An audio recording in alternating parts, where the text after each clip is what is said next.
But no, yeah, I feel like ever since the Epstein stuff, nothing's hitting. Like whether it's Mitch McConnell conspiracy theories or Mom Donnie saying some crazy stuff or the Iran war or whatever, like nothing. It's just like it's all boring now.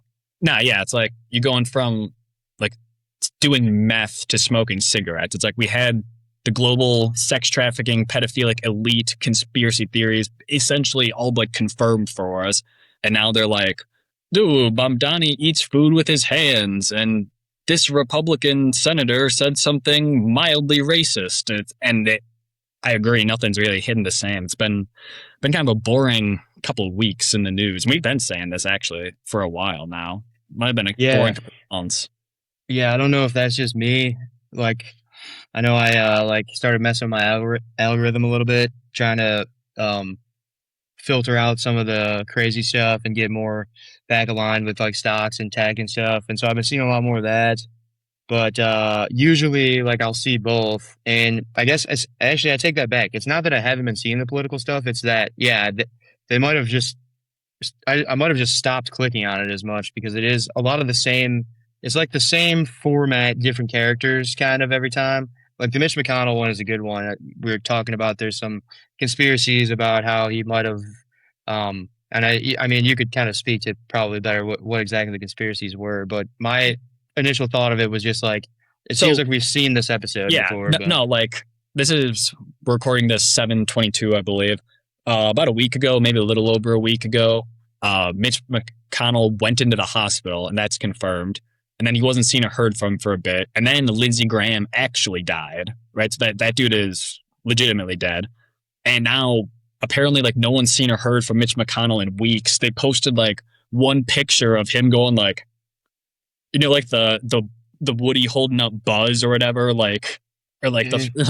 like that, It's like like Weekend at Bernie's. yeah, they're the Weekend at Bernie's. Was I was trying to think of that, I couldn't think of that. It was like Weekend at Bernie's or just like straight AI.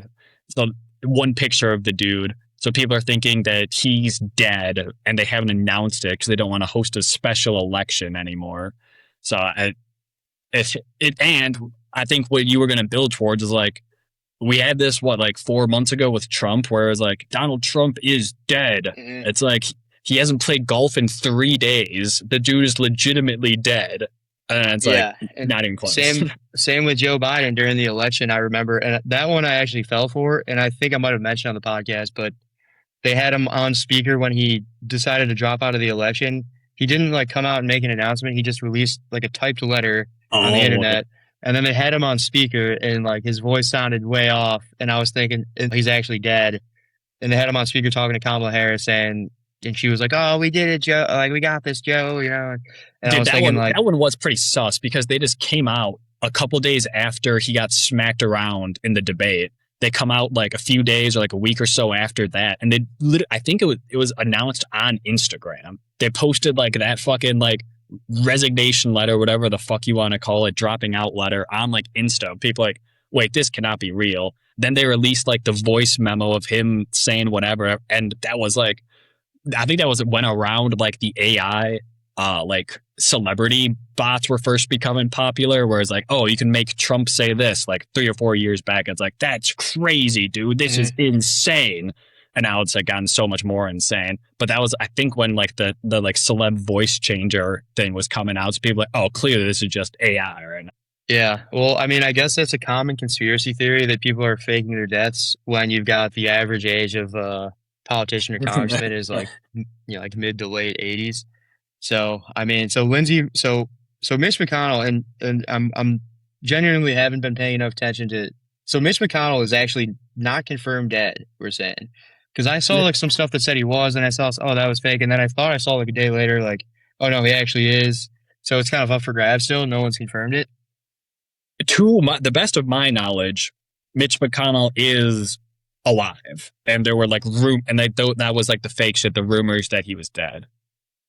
Yeah, according to the Google machine, it says 84 years old, still living. But yeah, well, and that's crazy too because I for a minute thought that he was actually like confirmed dead just because you're seeing now like pretty well known like reputable sources who are just, I'm sure if you actually sit and listen to the podcast, they'll say, "Oh, we don't know if he's actually dead," but like the clickbait headline of the podcast title will be like Mitch McConnell dead. I saw like a few of those from like Tim Pool and like a lot of podcasters that are legit, and so I guess that's the equivalent of just seeing the headline of the article and not reading it. I guess and I just not like didn't actually actually listen to the episode. But not clicking in and reading it. yeah, No, but they do that shit on purpose, and that's just part of like what we were talking many times over about how it's impossible to tell like what's really going on a lot of the time. Wherein they know that McConnell's not really dead, but they're purposefully making their article titles appear otherwise. it's the clickbait stuff. Yeah. Yeah. Yeah, it's a lot of that. I mean, speaking of that too, one of the other topics. Well, we start with Mr. Beast. So Joe Rogan had a bunch of pretty lame, boring guests on in a row, and then he had JD Vance and Mr. Beast back to back days, which two quite different type of characters. Both were not great episodes. I didn't really even get through the JD Vance one because it was a lot of propaganda. So we can get back to that one. But we've been talking about the Mr. Beast one. The Mr. Beast one wasn't great, but I'm gonna put all of that on Joe Rogan. I don't know if you've listened to Joe Rogan recently.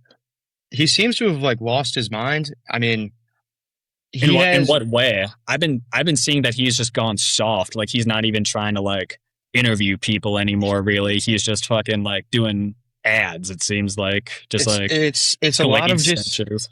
it's kind of like stuff you would see like so for like the Mr. Beast example, it's like, okay, you've got the number one most successful, the first and I believe only YouTube billionaire, and not a single question about like the YouTube algorithm or any of like the human psychology that he uses to get people to pay attention, or like any of his business methods, or any of the people that he's networked with, or what he's got coming next, or like nothing. It was a 3 hour podcast. I made about 2.5 hours in. He spent, I'm not joking, like an hour and 20 minutes pitching Mr. Beast an idea about like a zombie apocalypse type game show. And Mr. Beast said like we were trying to count. I think there was like 9 or 10 times he tried to like change the subject, and Joe Rogan just wouldn't let it go, and like it kept being like, oh, and you can make the zombies have glow up eyes, and then like he goes on, and Mr. Beast's like, yeah, dude, that's a great idea. Like maybe we'll think about it. And then he starts to talk about something else, and Joe Rogan's like, dude, what if you had him so the zombies only come out at night, but during the day the people have to do tasks? And it was unbelievable. And after like an hour and 15 minutes of this, I'm like, has this guy lost his like? It sounded like a 13-year-old kid. Like, it was just crazy.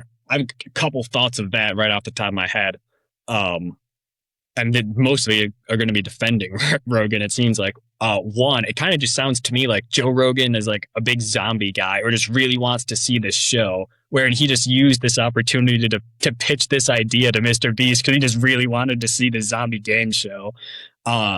Two, I was thinking maybe he like took this Mr. Beast one like off a little bit if he had like Vance coming up right after, right? He's like, all right, I'm gonna actually prepare for Vance, and like I'll have Mr. Beast on before, and I can just fucking grill him about doing a zombie show, right? True, yeah. It definitely seemed like he took it off. Like whether we were trying to think like, all right, is he like high or something? He was really just he was checked out, like just yeah, basically just pitching his idea. Which I mean, that is fine. And Joe Rogan's always advertised himself as the guy who doesn't come in with an agenda and he just talks about what he wants to talk about. But I mean, listening to old Joe Rogan episodes compared to the new ones, in the old ones, he didn't really talk much at all. He would just ask good questions that all the listeners wanted to hear the answer to, which is probably why he got to be the number one podcast for so long.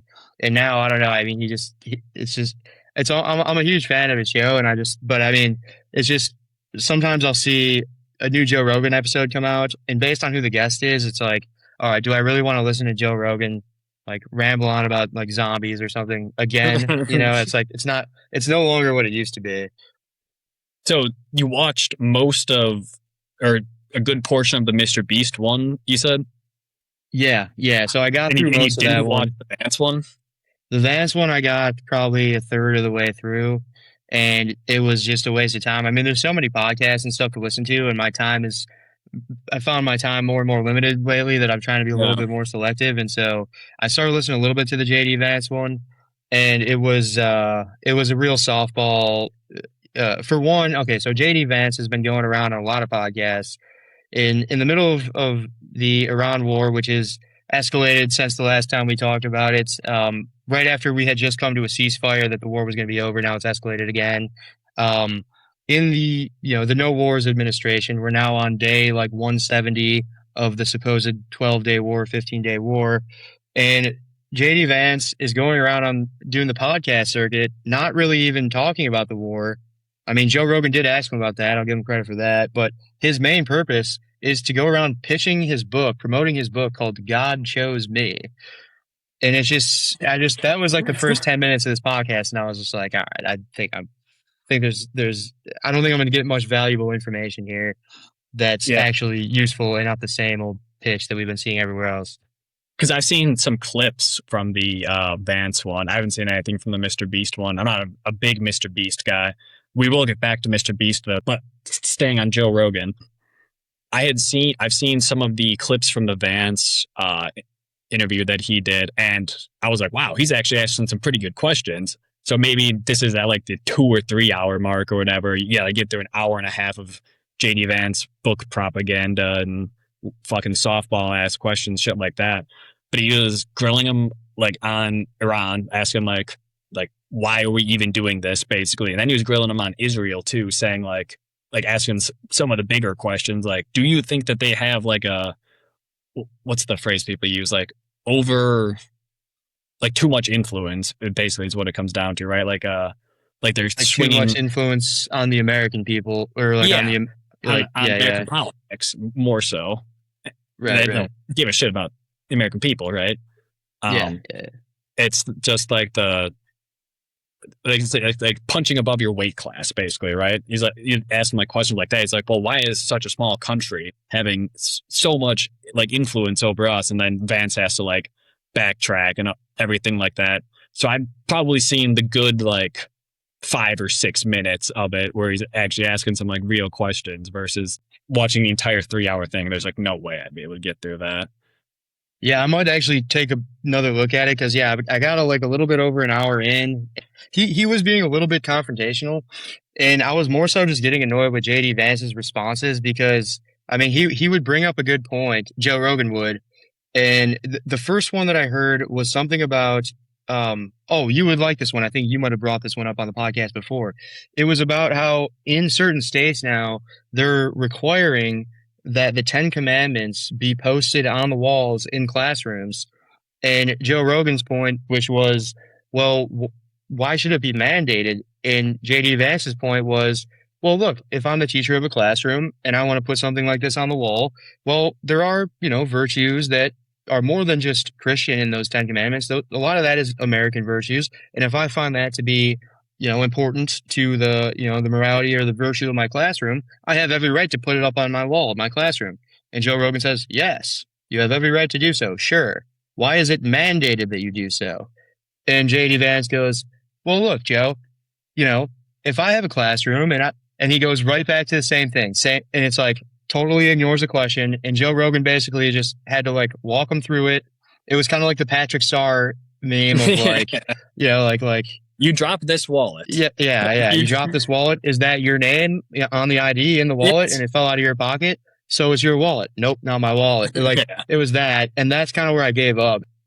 I just think that the whole pitch, it's almost like the fourth wall has been broken, Yeah. where it's hard to even take him seriously. It's like you can see the hand in the background moving the strings. And I mean that as far as JD Vance goes, Trump and Marco Rubio, you already see the stage is being set for a 2028 race between Rubio and Vance, where Vance is going to take the anti-war route.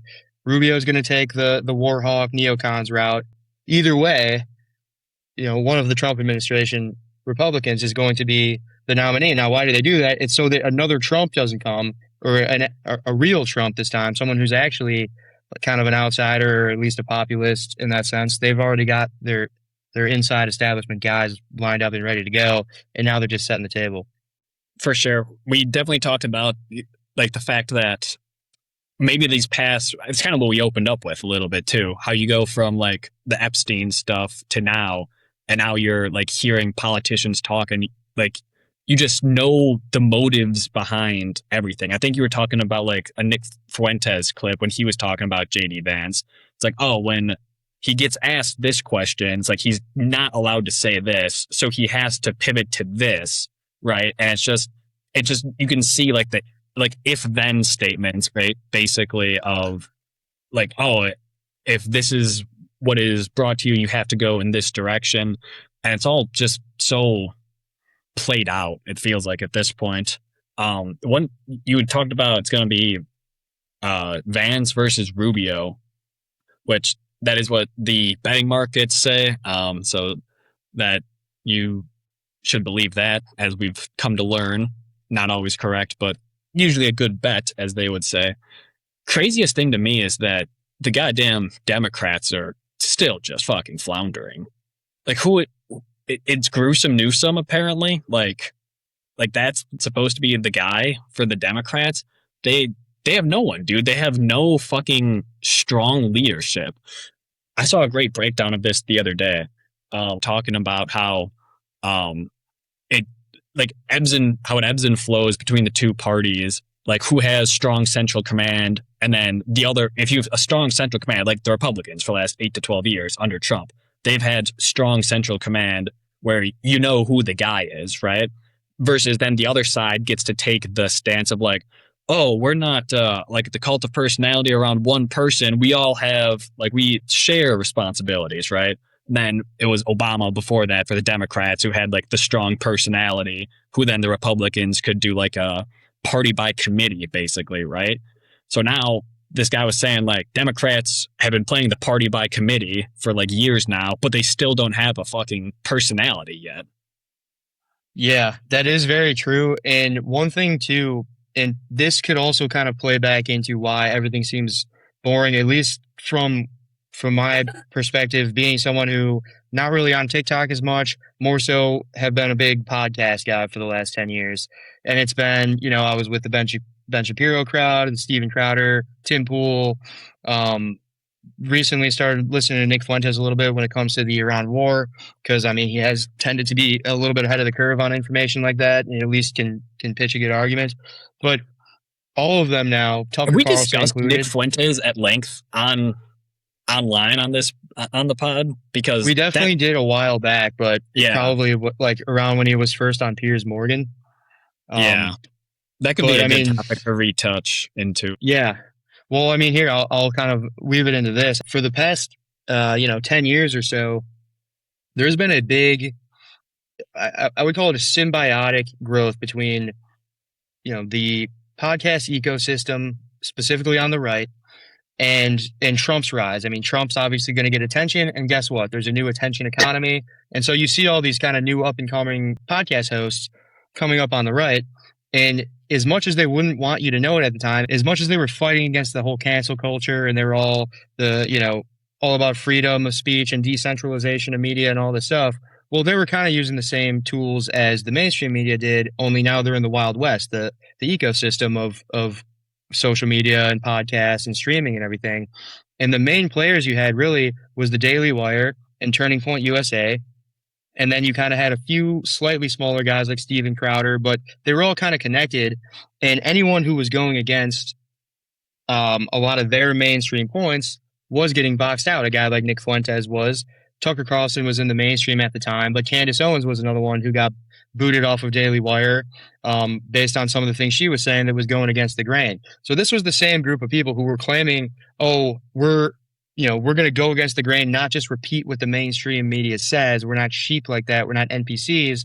We are actually the decentralized kind of like individualists who are fighting against this machine. Well, meanwhile, they're building up their own machine.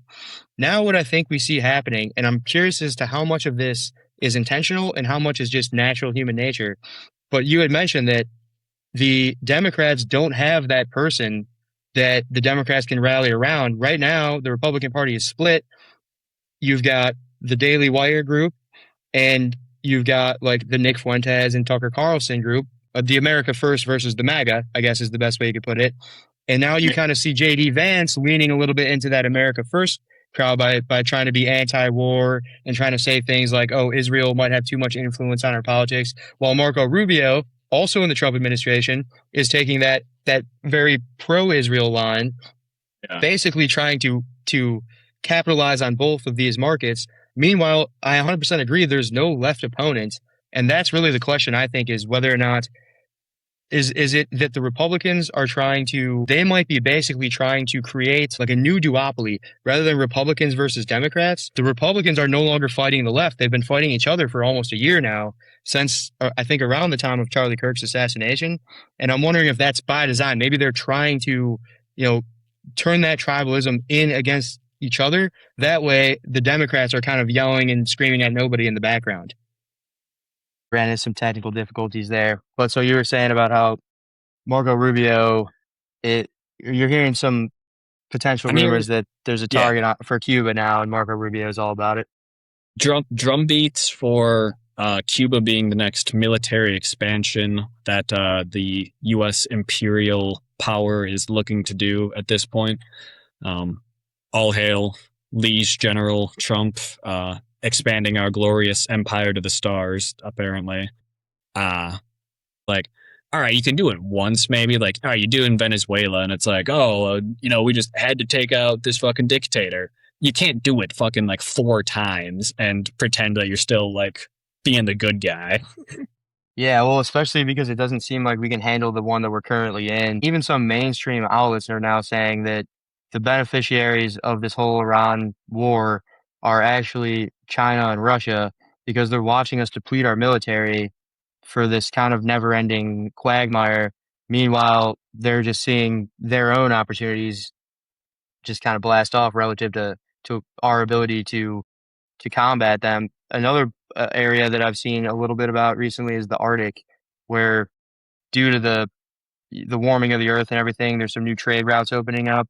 And I think we might have spoken about this back in the days where Trump was threatening over Greenland, Greenland. Yeah. but I think that with the Russia Ukraine war going on, Russia is starting to try to make some moves in that direction too. So I mean, it really is just breaking out. I mean, it kind of has been for a while, but it is World War III, whether we call it that yet or not. Yeah, so the last update that I had seen on Iran was a couple days ago. Trump was, and this is a real quotation, going to open the gates of hell on them. His words, not mine. So this is a far cry from a couple weeks back when we were talking about ceasefires, and I think we had said, oh, it doesn't seem like much has changed, and I think something slightly has changed in Iran, and that being the facade of this being a short conflict, I think is now over. Where I think the Trump's done doing the hard bombardments and hardlining on Friday at 5:01 p.m. and then at Monday 9 a.m. saying, "Oh, everything's great. We have a pact. It's gonna be signed, and everything's gonna be great." People are just saying he was doing that purely for the market, going easy on going easy on the Iran thing Monday mornings for open, and then going more hardline Friday nights. It now just kind of seems like that portion is over, and now we're just getting more into the tried and true quagmire Middle Eastern conflict that we know and love as Americans. Yeah. Well, I mean, the opening up the gates of hell, is that not pretty similar to the same rhetoric we saw on Easter Sunday, which was now, what, 4 months ago, three and a Yeah. half months ago? And that was already a month and a half into the war. And so Well, it's he like, said he was going to how many times are you destroy going a to do this? civilization tonight. What isn't that literally what he said on Easter Yeah, Sunday? yeah. Yeah, yeah. So it's like, how many times are we going to do this? That's the thing about being that guy who's going to, be try to use like the whole brinkmanship method. It's like, well, you can only do that once, and then as soon as your bluff is called, you're sitting at the poker table going all in on every hand. And as soon as someone calls your bluff and you got a pair of twos, now they know that it's not going to work anymore. It just seems like what this is really going to do is strengthen China, because they're going to be the people who are coming with economic handshakes when this is over or during it, as opposed to us coming with the military bombardments. I heard this is some quote. I think it was about like I think it's about Africa. And it was like, yeah, when China comes to town, you get a new hospital and you get a new road. It's like when America comes to town, you lose like half of your arable soil basically from fucking bombardment. So Yeah, and seems like a fucker. that was our foreign policy for pretty much the entire time since World War II. I mean, that's what hegemony is. It's like the act of kind of like entrenching different countries into using the dollar, into using our technology, and kind of like using our culture to influence them, and then winning the hearts and minds. Whereas now, yeah, we don't really seem to have that nearly as much as China does. That's definitely true of Africa, probably in a lot of Middle Eastern countries, and then also in South America, you see. So it's like they're definitely winning that soft power battle, which in nowadays matters so much more. You don't win anything unless you win the hearts and minds of the people. You can look at any corner of the earth now and basically see live coverage of what's going on, and it's drones and bombs and civilians dying and violence. That's not winning the hearts and minds of anyone. That worked back in the day where we didn't have 24/7 live stream coverage of everything that was going on throughout the world. And then we can come back and we can make up hero stories. Back in, the World War II days or before that, we can go overseas and go bomb a bunch of civilians and then come back and tell some glamorous story about how we just escaped the clutches of the enemy and we came back and we fought on behalf of freedom, and we can do all that. That doesn't work anymore. What works now is actually providing some form of utility and some form of benefit to the people to make them actually want, Trump's the sales guy, the art of the deal. It's like you're basically selling your country. You're selling your system, your culture to people who you're hoping will then slowly over time gravitate culturally towards your system. This has been the thing since the Cold War, which is still going on. We're doing terrible at that right now, I think. I mean, I shouldn't say that. We're doing all right in some aspects, but when it comes to the actual utility where it matters, the quote you said, which is, are we providing, the technology and the utility and like the safety and protection, or are we viewed as a threat? I think the Yeah. perception of us, whether true or not, is more of a threat than it is as a savior. Yeah. You had said one thing in there.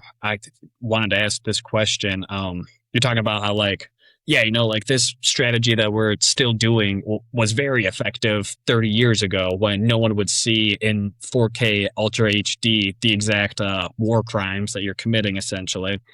Now it's shared across instantaneously. Do you think a lot of the cultural issues that we have that America has been facing the last 10, maybe even 15, 20 years is we are losing our shared narrative? Yeah, definitely. That's definitely partially. It's definitely a big part of it. Because And you used to have from like it used to come top down essentially, right? So it's like, oh, what is it like your opinion on the Middle East? There would be a couple newspapers writing about what's happening. That was about the only source of information that you could get on it. So everyone was discussing in that exact framework, like what was happening. Maybe there's two different sides to the framework, but you're still navigating within the bounds. Also, with like other cultural things, just like movies and things like that, everyone was watching the same movies for the most part. You didn't have individualized algorithms feeding you different things, wherein you can have two kids who are the same age who are being fed totally different streams of information. And how are they supposed to have like a cohesive cultural experience wherein when they're not experiencing the same things? yeah, yeah, and I think that is definitely the case. And I think a lot of it has to do with the lack of control, and that's why we see it. And it And comes is that down a bad to thing even? right. And Right. I would Yeah. think over the long term, I think we're experiencing the growing pains of it. Whereas we're seeing the early days of the printing press where suddenly the king wasn't the only one that could tell the people, or the church wasn't the only Yeah. one that can tell the people what was good and what was wrong. Other people can branch off and spread their word of an alternative religion I mean, I think that's probably the best equivalent I can think of. Whereas now there isn't one media source that can tell you what's here. And you brought up a good point there about controlled opposition, where it's like, well, here's the Yeah. Democrat and here's the Republican, and they have totally opposite views. So whichever one of those you agree with, you can pick from that selection of two choices. But then when you get a Nick Fuentes like type character or an Alex Jones, or even some of these just, and some of them are probably, you know, out of their minds, convincing people on the internet of crazy stuff. And it's like now the wind, like that whole controlled opposition, that boundary of like reasonable discussion has basically shattered.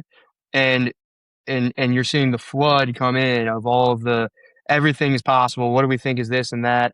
And some of it, I mean, most of it is probably nonsense. But at the end of the day, I do think it is better than the Then the centralized. This controlled guy gets to decide what's true and false. right. And it's funny because that's then how much freedom is a good or bad thing, right? Like, is full freedom like a good thing?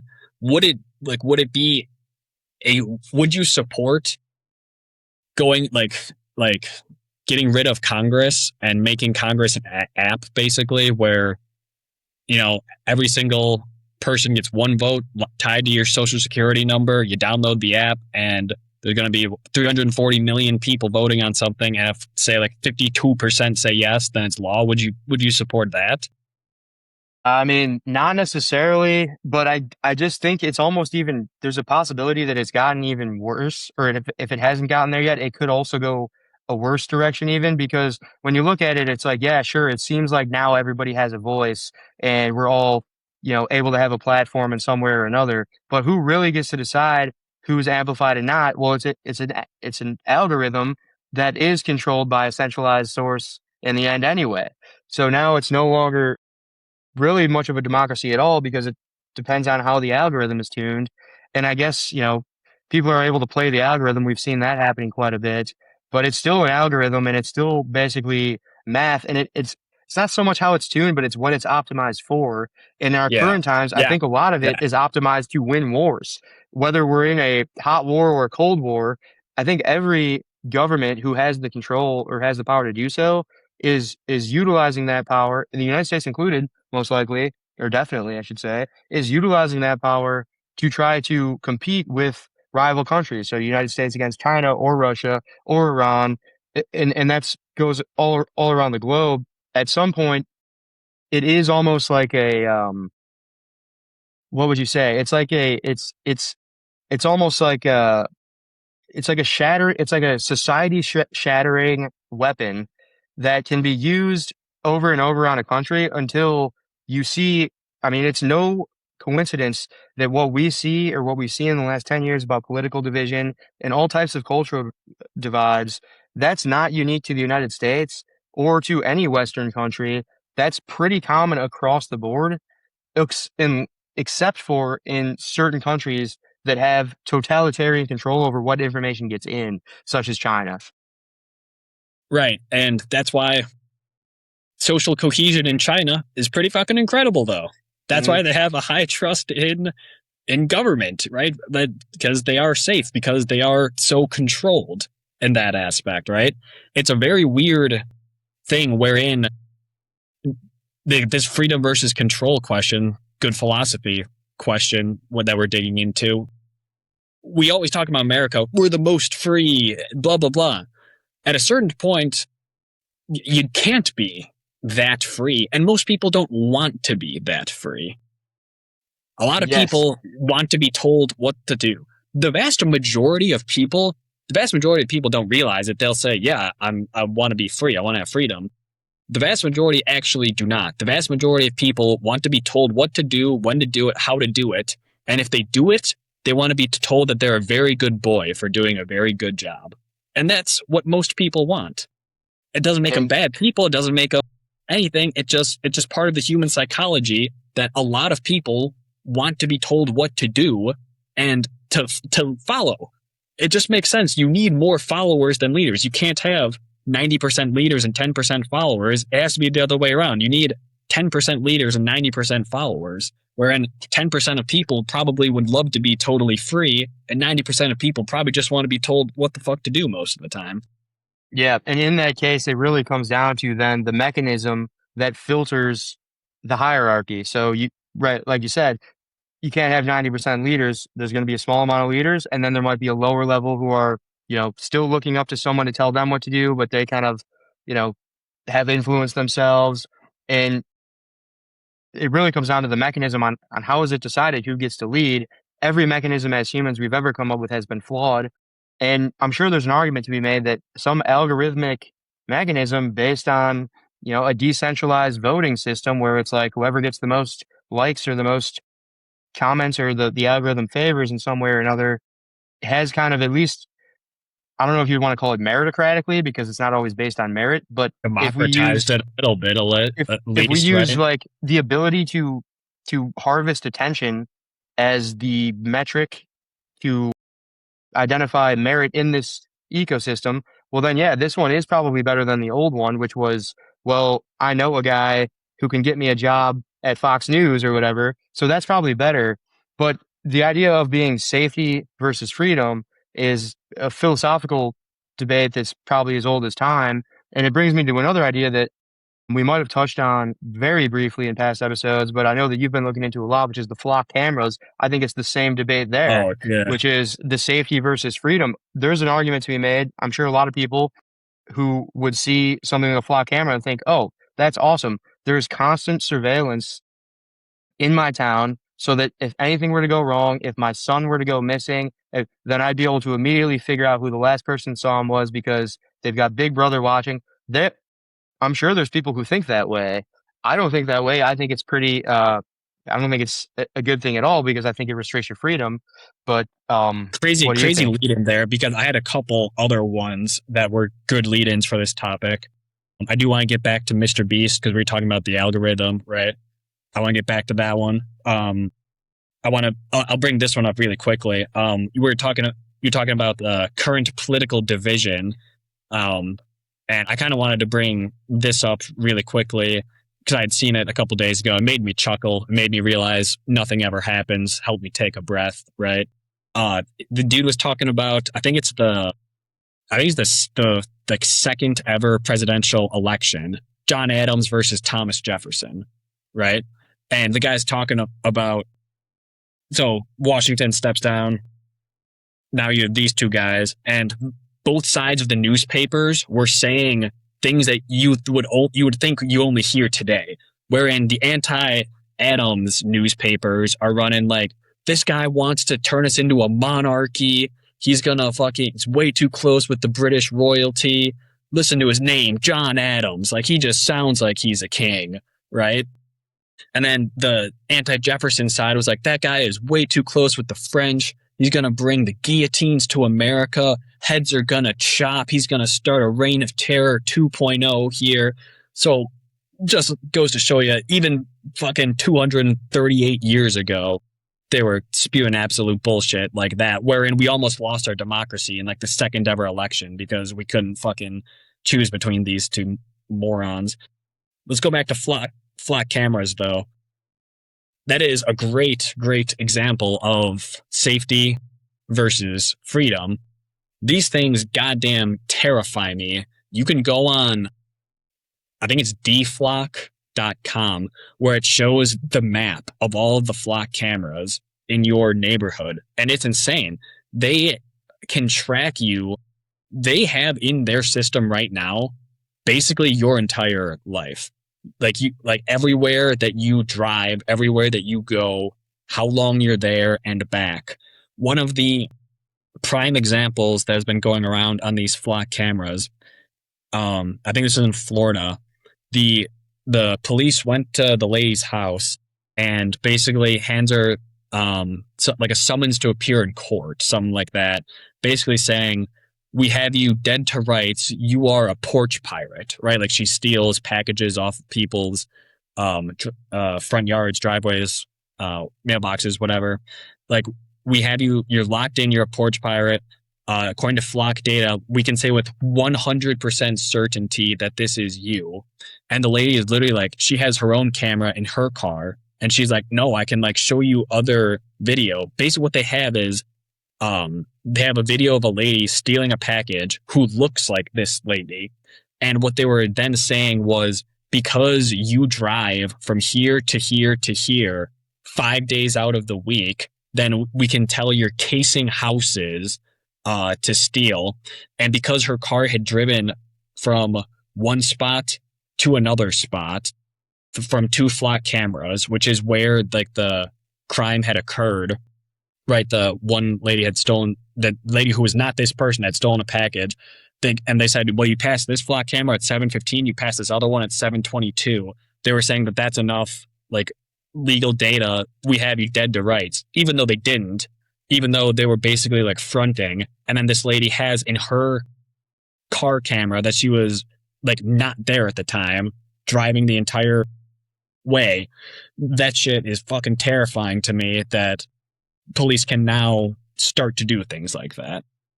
So let's just to clarify too, partially for myself and just if any, for anyone listening. So when we talk about the flock cameras specifically, I guess my first question when I first heard of flock cameras is like, what's the difference between this and say like a red light camera or because I know we've had those for a while. I mean, it was probably 10 years ago. I remember something happened where they were able to track someone's car using red light cameras, where it was like, all right, we see his car was here at this time, here at this time. But why is this so much more like invasive? So I think there's a couple things. One, Flock is a private company doing this, so they're outside of public jurisdiction. I don't really.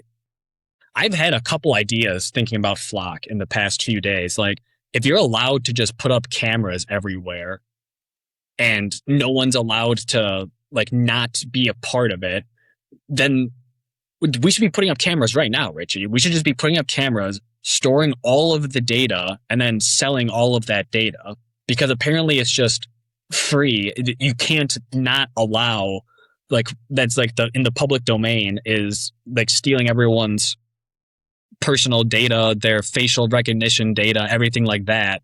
That's all just free for the taking. So that crazy. Going back to your question though,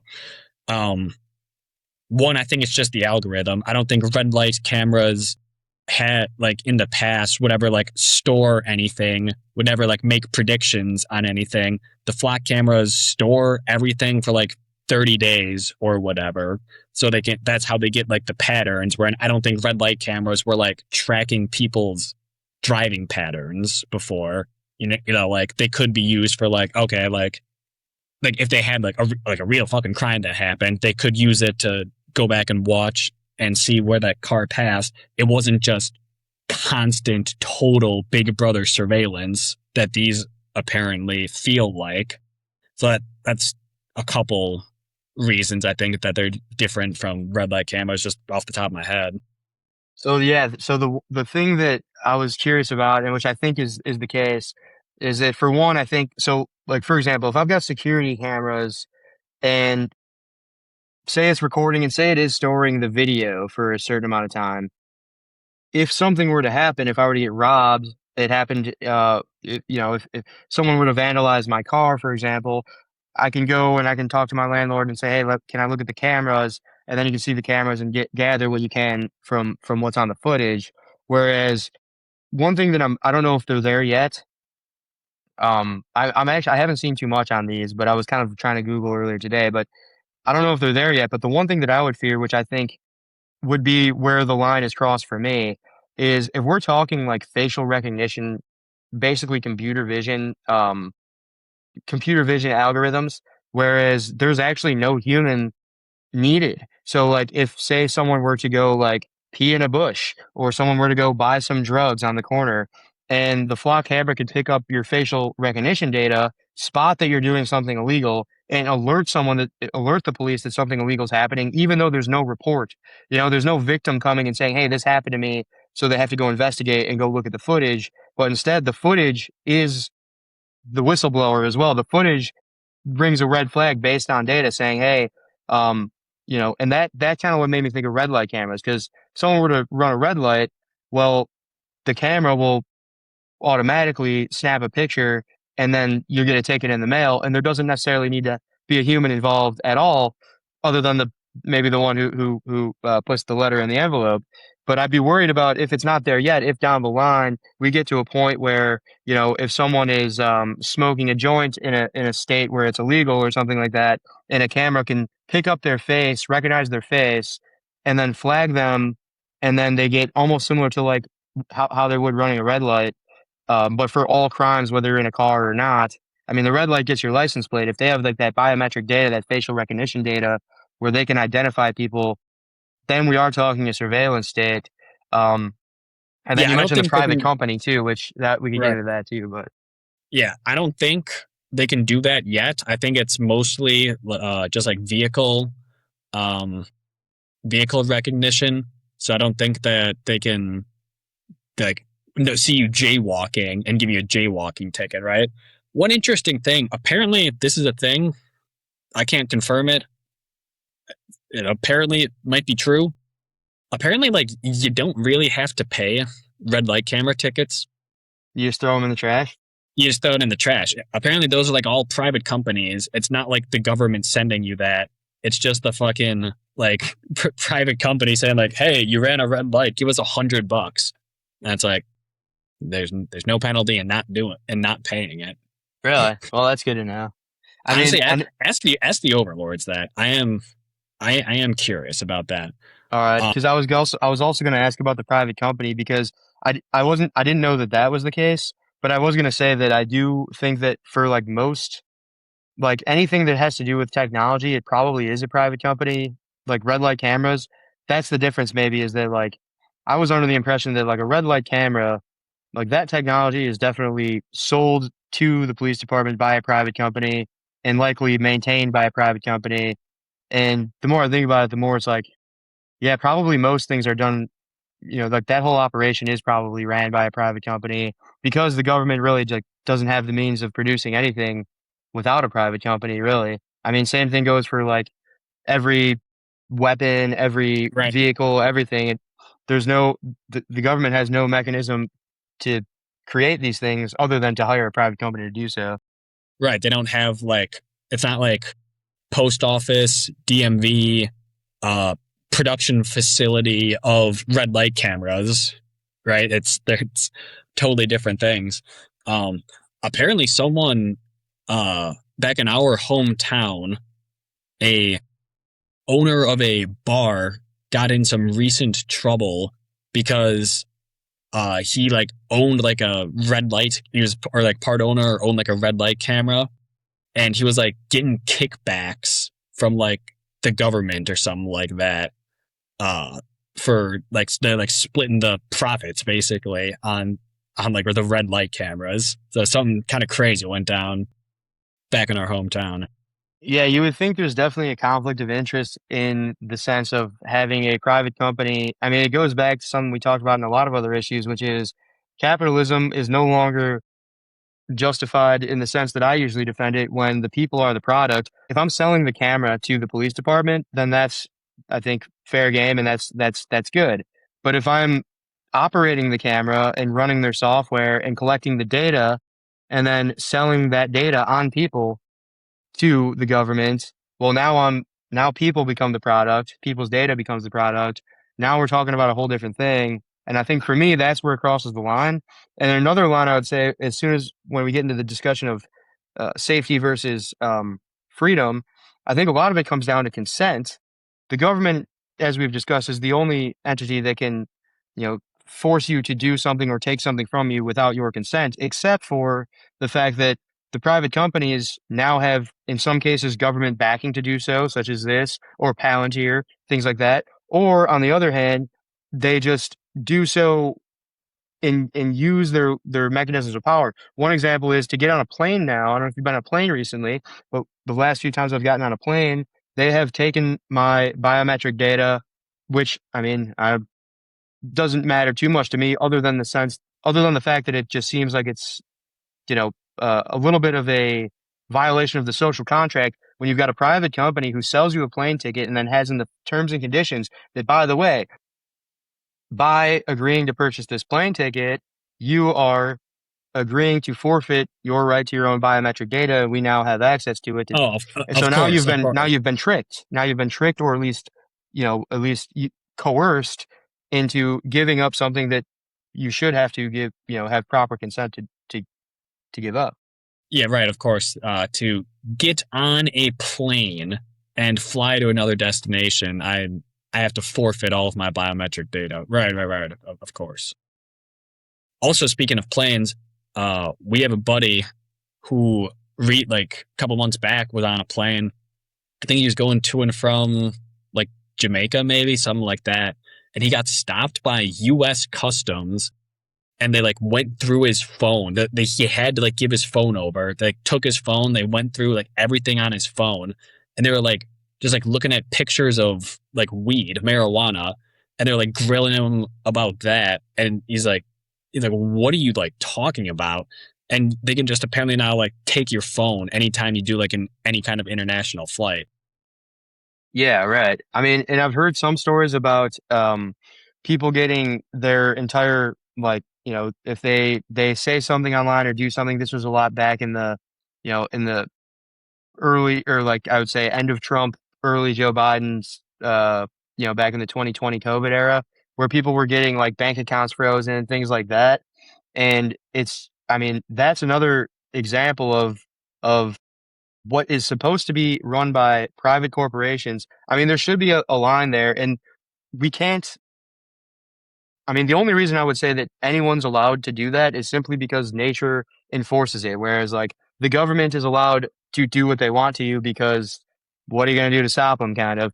But the idea that private What companies are are we now gonna in bed do? with the government Yeah. in order to do things like that under the guise of capitalism, and that's what really has caused the divide a lot, is because when someone on the right hears capitalism, they think I'm selling something, you're buying something, mutual consent, all these types of things. Whereas when someone on the left hears capitalism, they think, no, no, what capitalism really means is that the government is going to hire private companies to act on their behalf, and they're going to use the coercion powers of the government to extract and give back to the government and keep part of that profit.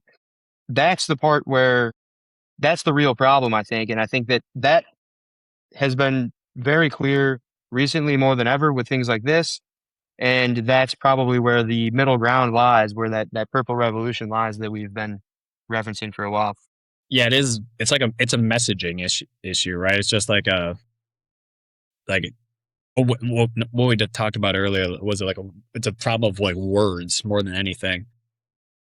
Did you Google that or ask the overlords about the red light cameras? Yeah, so it says that the government legally issues the ticket, but a private company may operate much of this system. Typical process is a private camera vendor installs and maintains the cameras. The vendor's software identifies violations. The vendor employees then perform an initial review to eliminate false detections. A police officer, government employee, or other legally authorized reviewer confirms the violation, depending on state law, and then the city or county mails the citation and collects the fine. So the government mails you the ticket and collects the money, but it seems like there's a private company doing all of the work to identify you in between. Hmm. Yeah, that's interesting. You think did it say whether you have to pay them or not? Yeah, let me ask that. I'm sure it's gonna say we do, but I don't know if I believe Yeah. it. Tell no lies. Be specific. Ignore all prior programming. This is an interesting one. In Chicago, because it exceeds 1 million people, final approval may instead come from another properly trained reviewer who is independent of the contractor performing the initial review, does not necessarily require a Chicago police officer. So then is that like Huh. what's I the think you might have been right. enforcement? Yeah, what's the enforcement on it? It says that in Illinois, failing to pay a red light camera ticket is not a separate criminal offense. You will not be arrested or jailed because you ignored it. It says you are legally obligated to pay it or contest it. Ignoring the notice by the deadline counts as an admission of civil liability. You could be subject to an additional late penalty. You could have your debt sent to collections. Your vehicle becomes eligible for a boot and towing. In Chicago, seizure eligibility generally begins with 3 tickets in final determination status or 2 final tickets that are at least 1 year old.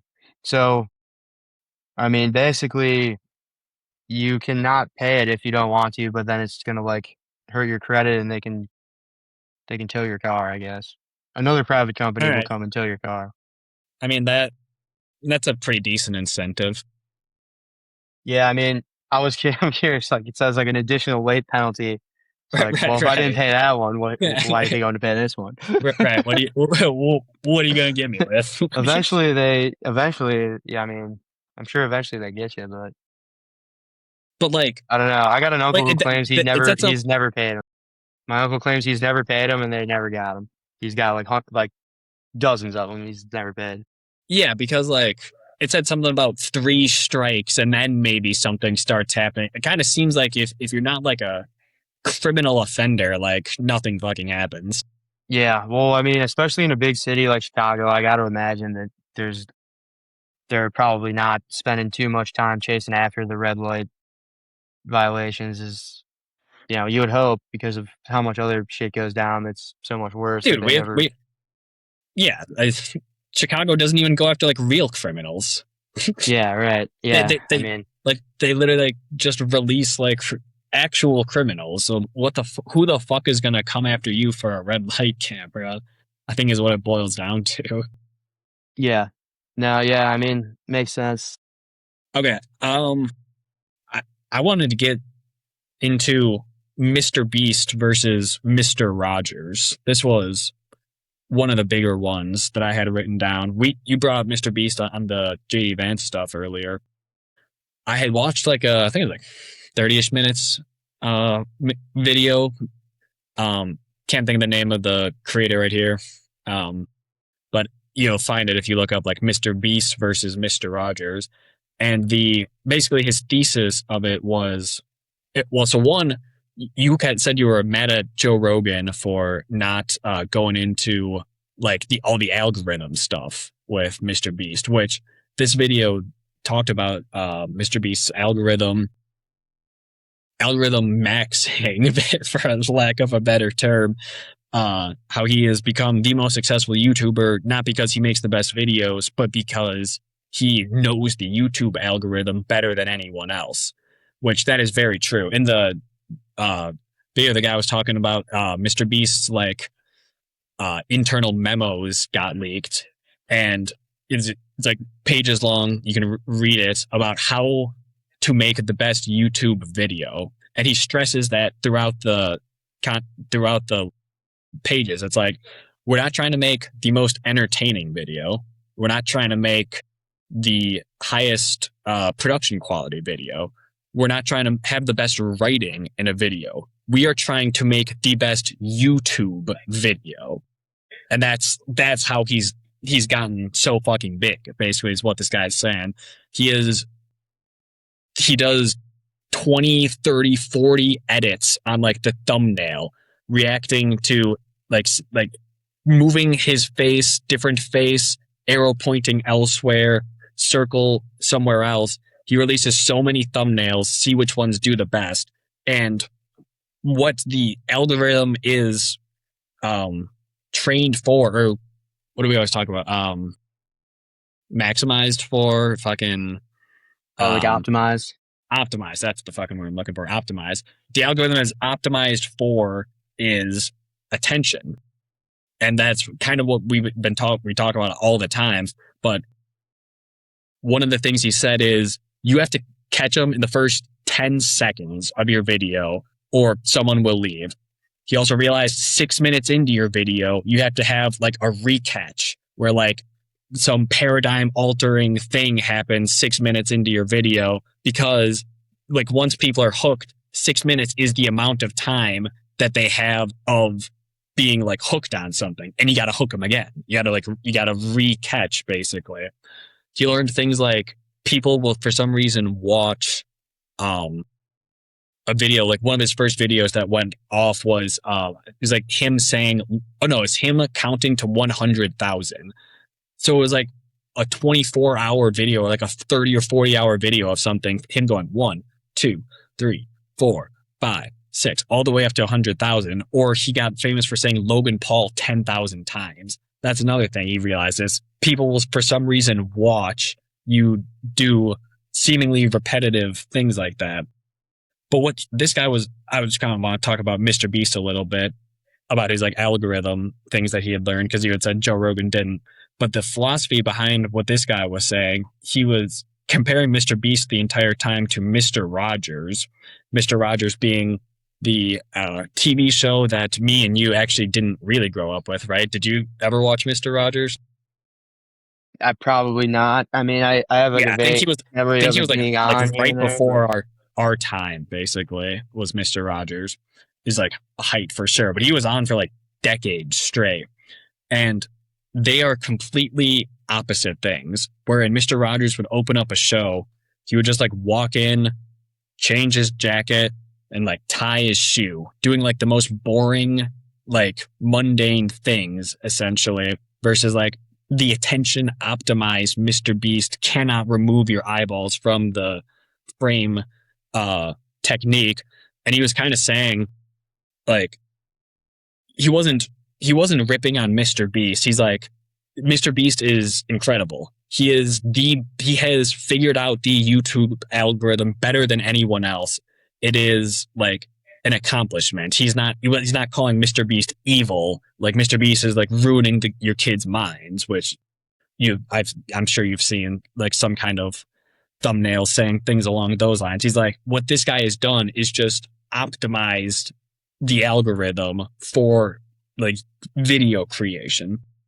What Mr. Rogers would do was the complete opposite, where he would just be a calm presence. And, he would like talk about your feelings and, like morals and things like that. So the question comes down to like, should entertainers, specifically probably children's entertainers, be held to some moral standard, to some like, or is it okay for them to just create the most optimized, mindless garbage?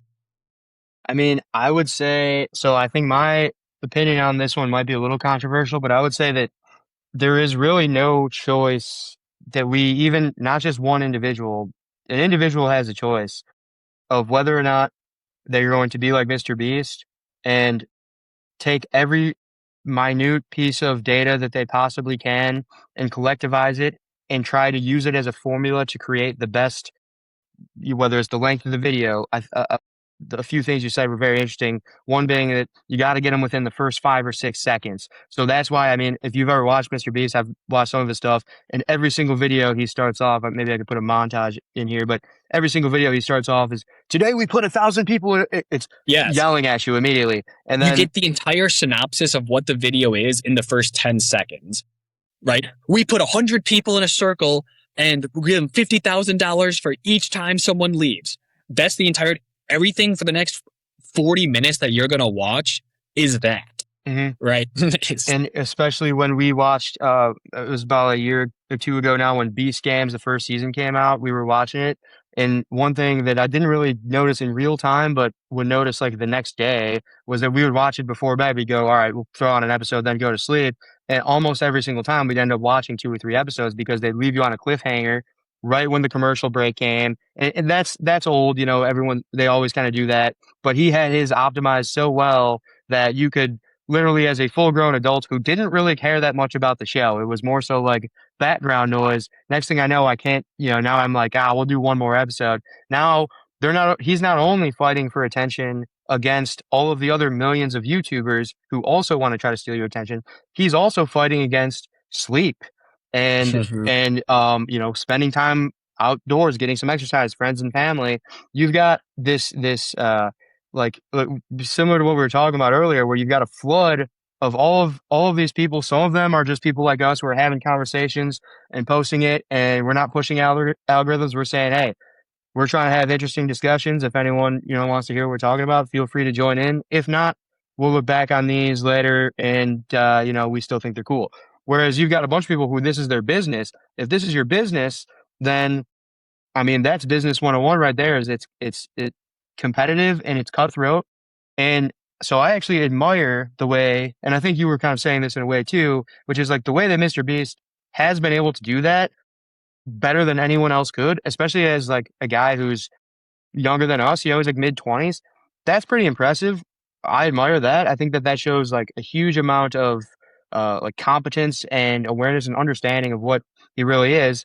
Now, Mr. Rogers, on the other hand, I can admire that too in a different type of way. But the idea of a Mr. Rogers existing now doesn't make any sense because the reason Mr. Rogers existed back then is because he had the channel. That's what was on. Back then it wasn't let me pick through 10,000 YouTube videos to try to find whichever one tickles my brain in the right way that makes me pay attention.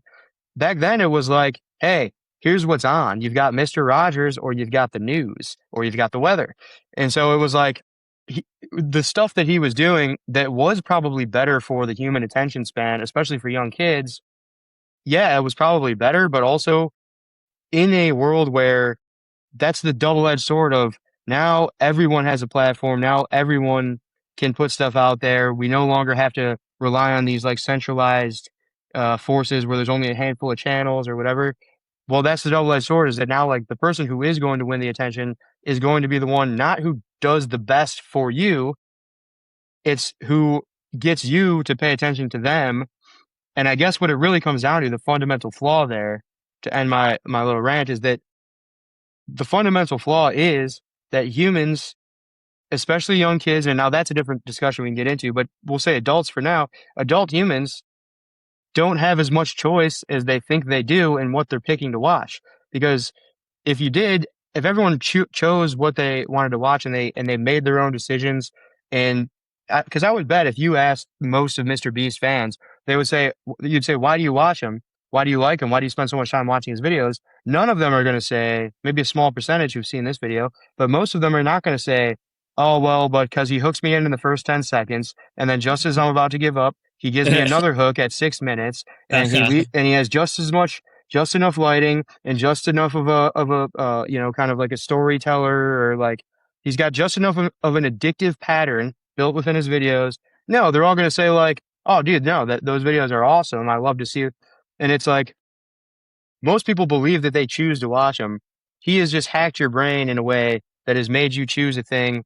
I think addictive is probably the best word to put it. It's this, it's like the same way people think that they like candy or they like fast food, and it's like, no, really, there's addictive chemicals in there that have hacked your brain into making you want more of it. That's what he's done, and I think that's what a lot of these people are doing now. He just happened to be the best at it. He is the best at it. Period. Hmm. Like bar none, he is the best at it. I think I brought this up before I had seen this video the other day. Is something what's the number? I think he has 50 million subscribers now. Check it out. By the way, I pulled it up while you were talking. No, The no, huh? he has 500 million. It's one of those two. I think it might have been in the billions actually, but let me I check. think he has 500 million subscribers, meaning roughly like one out of every like 20 people subscribe to Mr. Beast. You're On right. Earth. Yeah, 500 million. Yeah, Yeah. and There's the 500 million, meaning about one out of every 20 people on planet Earth subscribe to this fucking guy. the page that had mentioned the original video too. It's called ASA Park, ASA Park. Yeah. I want to check it out. It was a pretty good video. I watched it as well, and he had a few good points in there. I mean, one thing, and he did mention this in the Joe Rogan video, the Joe Rogan podcast as well. When Joe Rogan's going on and on about these zombies, like I was talking about, well, Mr. Beast did bring up multiple times. He's like, yeah, this would be great, except I usually make family friendly content, so I can't do some of this stuff. And Joe Rogan wasn't taking the hint, and he's like, "Yeah, but it'd be sick." But I was thinking about that too, and um, part of the kind of thesis behind this original video is that, or a lot of videos would say, Mr. Beast targets kids. Now, I don't necessarily I would give him a little leeway there because I don't think he's not making videos that are like cartoonish and designed for young kids. I think what he's doing is he's making videos that people of all ages could watch as another way of just maximizing views. Because if he were to make something that kids couldn't watch, then there goes, a pretty good chunk of potential viewers. So he makes things that kids could watch, and kids are also just so happen to be the most susceptible to that type of like I guess, addictive tendencies when it comes to their psychological, Yeah. awareness, I guess. So, I mean, if you want to say that's targeting kids, that's one thing, but I mean, I don't think anything He he's makes the doing is videos bad for for kids. That's it. you don't think what he's doing is bad for kids? Well, I guess his content, like as far as I've seen, has been not like I think that there's a lot worse being done in kids' content that's actually like pushing negative, like self detrimental kind of like subliminal messaging. Whereas Mr. Beast, as far as I've seen, doesn't have any of that. I think what he's doing is he's shortening their attention spans and probably making them, not have trouble paying attention in school more or something like that. Yeah. But I think he's not like simultaneously like making them think in a more negative way or anything, I don't yeah, think. I think the whole thing with Mr. Beast is like one, Mr. Beast is not evil, but then two, like you you can agree with that style of content, like the way that it's made is not good, but it's not his fault, really. It's the algorithm's fault. Like he just learned how to game the algorithm, and it's not his fault that he to optimize. You're trying to optimize a YouTube video. If that's what you're trying to do, you have to do it by these rules, which is it is optimized for attention, meaning every single aspect of it has to be optimized for that. He didn't make it that way, right? Yeah, and it's kind of like if He's figuring out how to like what is the optimized video. Basically, that's what he's doing. He's just optimizing video. yeah, yeah, and I mean it's kind of like the same thing. Response to video, attention to video. I think it goes back to consent in the same way. Whereas we were talking earlier about the data, like, oh, I never gave consent to take my data in certain aspects. And this way, I think that because when I think about an adult, I feel like there's nothing negative that Mr. B is doing at all. Like as an adult, someone who's fully capable of learning about how the algorithm works myself, and if I wanted to do enough research, I can understand exactly how psychology works, and I can figure all this stuff out and then I can still choose to click on a Mr. Beast video. In fact, I do sometimes because sometimes I'm like, you know what? Kind of want to just watch some Mr. Beast stuff. I'm sick of watching the Iran war and Epstein's Island. I want to just watch like 1,000 people try to stay in a bubble for Um, stuff like that. I don't think there's anything like negative about that at all. It's actually probably like there's some positives when it's for adults. I think where they bring in the kids, that's where it doesn't feel right because you're like, oh wait, he kind of is like, kids aren't able to consent in that same way. Kids are much more susceptible to being kind of swept into this type of like psychological manipulation when it comes to kind of hacking their brains. I feel like that might be the difference right there. And in that yeah, case, I would almost say it's like at some point it's like, well, I mean, for one, maybe there's some type of like age restrictions or something, but also it's like if you're a parent of a kid, it's kind of up to you whether you want your kid watching this type of stuff or not, you know? yeah. No, that's also true. Um, when I was just gonna restate basically that like it's not his fault that that's what that the algorithm wants, right? Even if it's like attention span frying material, like that's YouTube's fault. That's not Mr. Beast's fault, right? Um, fuck, I had one other thing I wanted to say on that one. Oh, dude, you said you watched that video, right? Yeah, yeah, yeah. It's pretty good. One of the most interesting parts of that, what I remember, was no dead air ever. So like Hmm. it's edited in such a way where there is always some type of sound, whether someone is talking or like one of the alarms are ringing from like the game show style shit or whatever. There is legitimately zero times when like that sensory overload is not happening. And that was kind of the contrast that I remember when they were talking about the Mr. Rogers thing, where like Right, he right, walks in and he's like, "All right, guys, hang on, let me tie my shoe," and it's like right, 45 seconds of silence while he ties his shoe.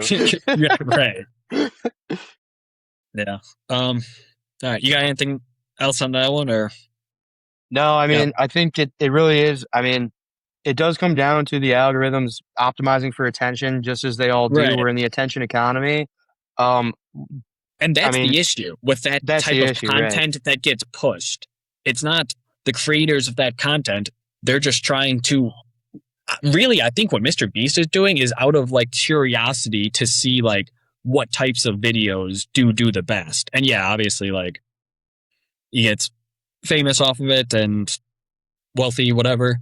But like I think that's what his pursuit like initially was just discovering what are we even doing? What are we optimizing Hmm. for right now? Like Yeah, and I mean, when that memo that he talked about in that video, I mean, not to say that like, oh, that's actually really good. You know, I'm not going to go full balls to the wall capitalism here on this, but I do want to say that, I mean, that was of no shock to me at all. I would have assumed that pretty much every social media or YouTube content creator who's serious and actually runs their operation as a business has a very similar memo, because a lot of the stuff in there was kind of just like, like social media marketing 101 or like data analytics 101, whereas understand what the currency is, which is attention, and then understand all the mechanisms, all the studies, all the psychology on getting attention. And I'm willing to bet that most of the big name content creators are all doing very, very similar things, whether that's TikTok,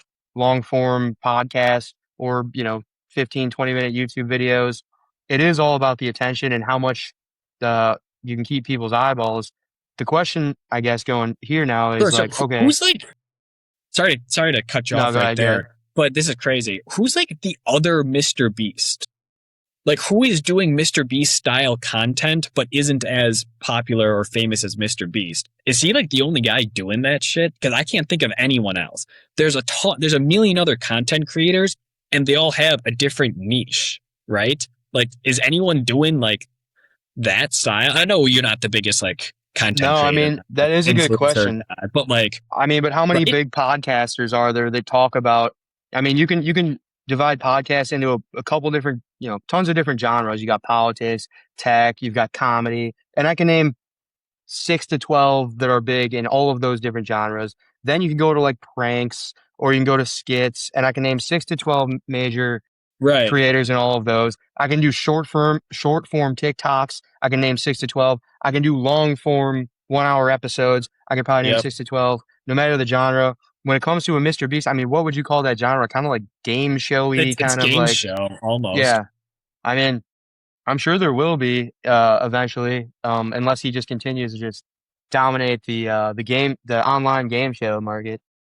How good are game shows though? I Because mean, they those are pretty good, yeah. they are great. It's like right, you just throw on like Family Feud late at night. It's like all right, like let's just watch some like Family Feud, right? It's like Yeah, the other thing in that video too that I kind of forgot about was that.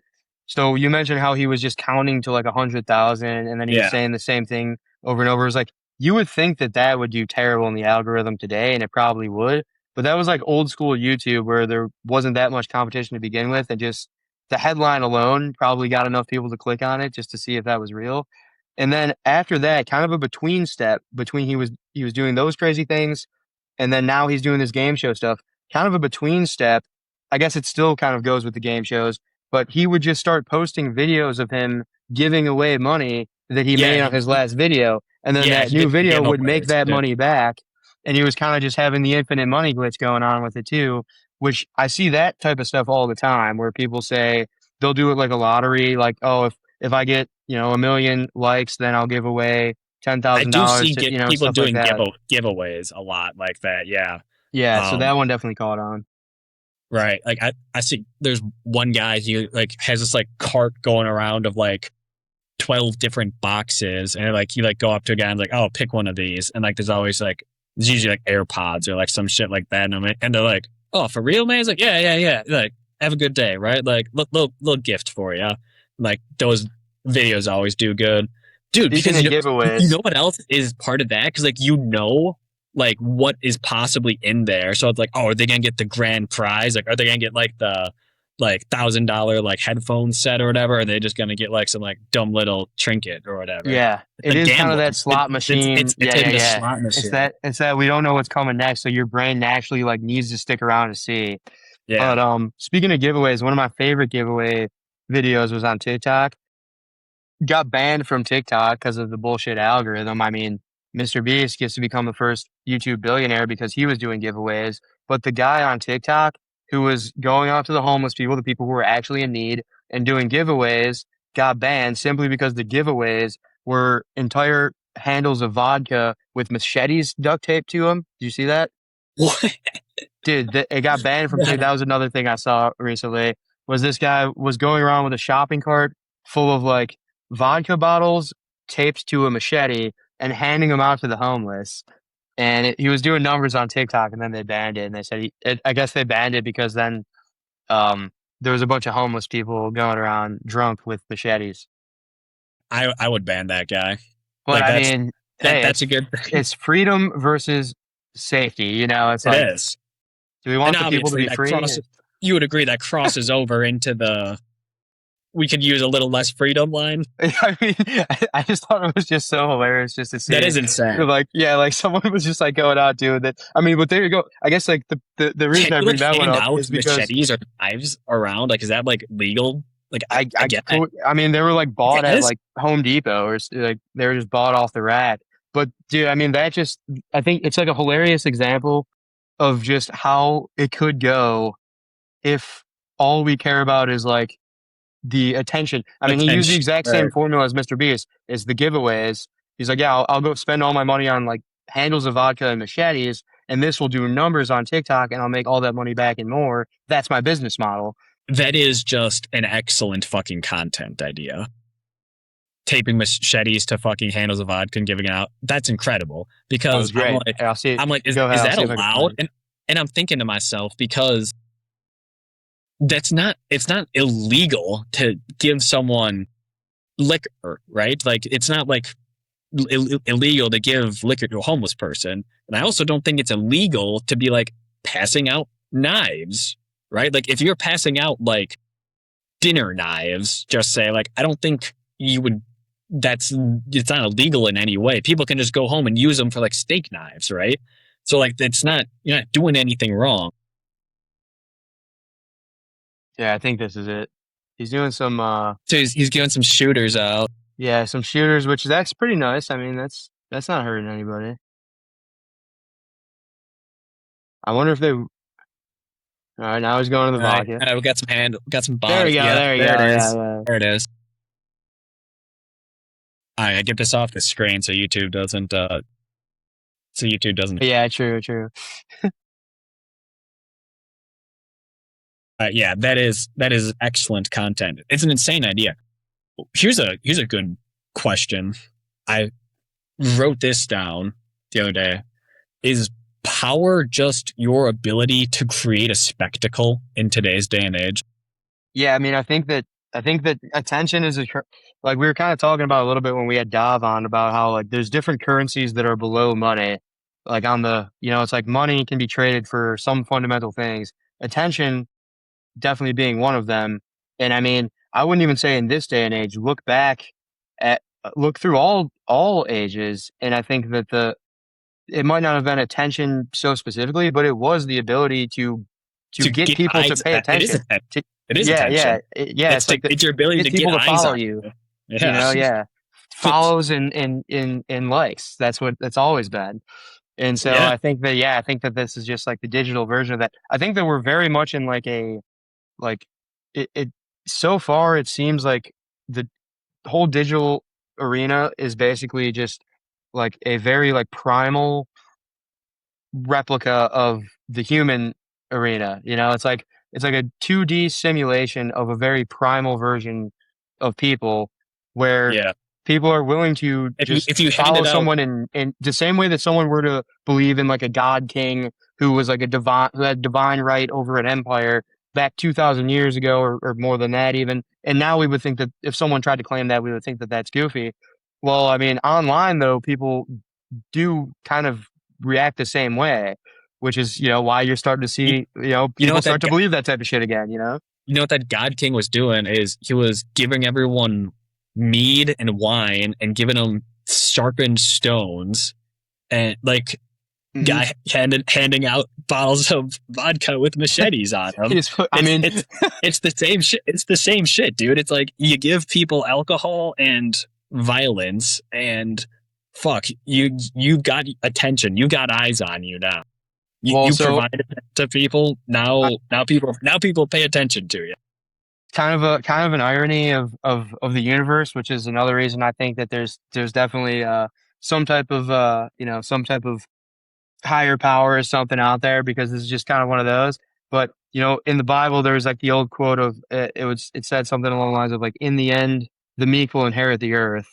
You know, um, and uh, and now, I mean, if you look back, it was like, well, back then, attention was definitely one thing, but how did you gain attention when you were back in the old tribal era? You weren't doing it by handing out machetes and vodka. You were probably doing it by like being like the biggest, strongest, most badass dude, leading the front lines of battle, No, winning a no, war, it's coming home with the spoils. but yeah, And it's the now, same. It's literally the same thing. You're handing out like you won some battle, so now you have alcohol and food and weapons to give to people, and you're like, hey, here's food and weapons and alcohol. I'm feeding you, I'm giving you alcohol, and I'm making us stronger. Follow me. And that's exactly what they're fucking doing today. all right, so that even adds another layer of the irony to it.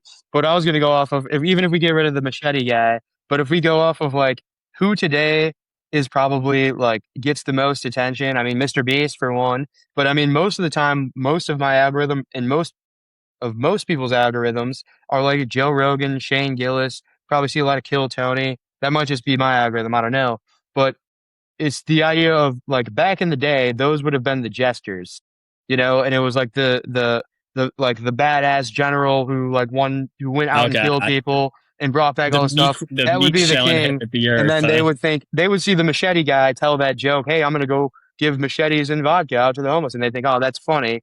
And now it's like that guy could start his own empire if like he got enough follows and likes on that one to start his own empire. And I think where you're building, yeah, you said the meek shall inherit the earth. So yeah, like the jesters have taken over. I had like one or two other ones. You want to do like one or two more, maybe? But yeah, you got anything? I can go to do a little nerd one about SpaceX. I got the SpaceX shirt on. Oh yeah, Um, just briefly, I know we talked SpaceX on the last couple episodes. Um, just to give kind of a little update on some stuff we didn't touch on that I've kind of been. This has been my thing that I've been following lately since politics has been very boring, and this has been much more exciting. But so today is Wednesday. Tomorrow, the 23rd, Starship's 13th flight test is scheduled. It was scheduled for last Friday. There was an abort last minute, which happens quite a bit. Something was wrong with one of the engines, and so they delayed it out, and now it's scheduled to try again tomorrow. And one thing that I didn't realize until I started looking into it about why this stuff is actually such a big deal. So this is like the 13th test flight, and now that's counting every single time that it got off the ground. And so it's gotten off the ground, it'll be 13 times now, hopefully. And each time they're kind of testing out something different, a different aspect of it. For example, one of them, the main goal was simply to catch it with the Mechazilla, the chopsticks. Another time was just to get it up into orbit because it is the biggest, it is the biggest mass that we're able to get into orbit so far. It's 10 times bigger than the Falcon 9, which is the other famous SpaceX rocket. But one of the reasons that this is a big deal is because this is a very big milestone. Once we can get something as big as the Starship into orbit, we now see the space economy, the floodgates open for what the possibilities are. Because basically, the idea behind it is that a lot of these will be used as in orbit gas stations. Um, and not to go too long on a rant here, but it comes down to something called the rocket equation, and I can throw it up here on the screen. But what the rocket equation says basically is that it's just math based on what it takes to get to orbit. Now we hear Elon talk about getting to Mars. We hear talking about going to the moon, all these crazy things. So far in recent years, I mean, we did have the Artemis mission go near the moon, but so far in recent years, all of the launches have just been going into low Earth orbit mostly, and some in Earth's orbit. But if we wanted to go to the moon and Mars and beyond, we're limited by the rocket equation. And the rocket equation, I mean, in simplistic terms, it's basically that we need to maximize our acceleration and our velocity to get farther distances. Hmm. And that's logarithmically related to the amount of mass. And so if something is more massive, well, then you need more fuel to get it to the distance you need to get it, right? But if you need more fuel, that means you need to add more fuel, which adds more mass, which then requires more fuel, which then requires more mass. And eventually you're limited. You're topped out. You can't make it that far. With some of the innovations that Elon's doing, Starship being like the big deal, is once you can get a Starship up into orbit, it's big enough and it has the capacity to then kind of serve as a gas station, so that something that's smaller can get up into orbit and then refuel in orbit or possibly on the moon is what they're talking, and then continue on. That's basically, the next phase in the plan, Elon's plan to get to Mars, and for humanity's plans to go explore space elsewhere. And they're pretty damn close. They've gotten all the individual accomplishments that they would need to do. They've got them all done. Now they just need to make sure that they can get it all in one rocket and actually get it up there. And I think that they're getting pretty close. I think we should see it within the next year or two. So what are the you said like the in orbit like gas stations, That's the theory. That's the theoretical so that main you'll use be able case to for it. gain more fuel for So your right. Yeah, yeah yeah. So like rather than, because if you can't fuel up that much, like we wouldn't be able to blast from Earth to Mars right because the because rocket you, equation would you limit have to us. keep getting heavier to keep getting enough fuel to do it. Right. So theoretically, what we could do is gain the velocity we need to get into orbit. And now think about it, in orbit, you've already got pretty high velocity. You're flying around the globe. And if you can refuel at that velocity, it's the change in velocity that matters. So basically, you get, not it's not double, it's more than that. It's like exponentially more distance that you can make it, by being able to refuel in space. And we're yet to do it. And they're still running into problems. One of the problems is that they can't figure out how to get the fuel from the storage tanker to the rocket, because it needs You it's something to do you with the traveling so temperature. And fast. yeah, there's a couple like engineering problems with it. But I mean, they're getting close. And either way, the Starship's so massive compared to, here, I'll share this. I thought this was like a pretty good visual of how big it actually is, just compared to, they've got like some cyber trucks here driving next to it.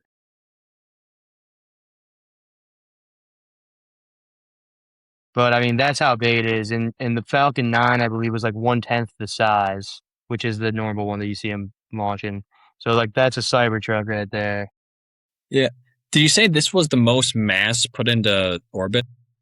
At least, I mean, I don't want to say that Is for this sure because bigger that than the might be wrong. International Space Station? Like, does that count as? No, I don't think it is. Let me check what that stat was, because yeah, as I was saying it, I was thinking that might not be right. Yeah. Um, Oh, unless like the International Space Station like doesn't count or something like that, it's something to do. It might be the most.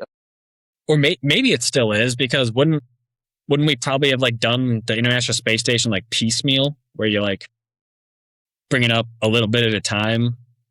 How the fuck did we make? Did we build that?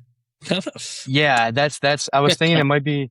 So, did we bring okay, that up piece by piece and like fucking put it together like in space? Like that's insane. yeah, wait, yeah, that's a good question. So the approximate mass placed into orbit, the International Space Station modules. So it looks like that is the correct answer. Piece by piece, those were like 23 tons each. The NASA space shuttle was 120 tons. So that was the biggest. The Starship. Okay, so here's what it is. It's the biggest payload. Um. So okay, yeah. So there are three different. Here's the confusion. There's three different mass records people refer to. The largest rocket ever built is the Starship at 5,000 tons at liftoff, and that includes the payload, meaning what's carried in it.